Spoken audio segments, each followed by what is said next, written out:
Балалар, мына бүгінгі әдісіміз өрмекші әдісі. Бұл жерде біз қолдарымыздағы тұрған әріпті оқимыз.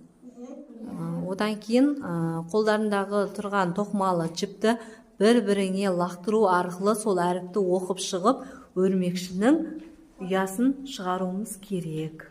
Баста. Қандай сөз? Көрсетеміз.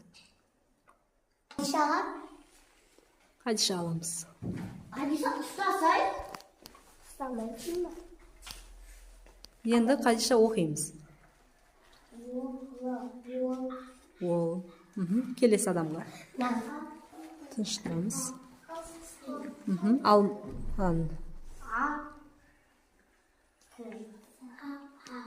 Қандай?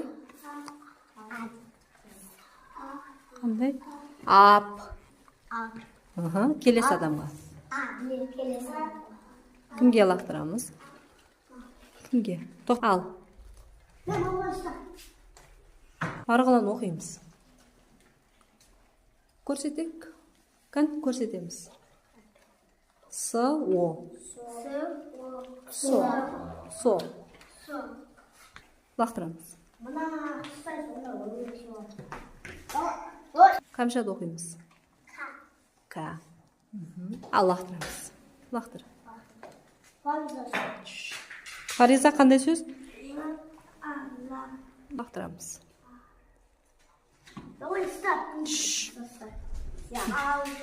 Ал. Жоқ, ал емес сенікі. Қ-а. Қа. Ал лақтырамыз. Айсұлтан қандай? Ш-а. Лақтыр. Қандай? Ақ. Асияға лақтырамыз. Асия оқимыз енді. С. Су. Лақтырамыз. Алма. Алма оқимыз. Қандай? Ау. Лақтыр. Алма қандай? Кім? Айдай. Бері көрсетеміз. Дей лақтыр. Инабат оқимыз. Ас көрсетеміз.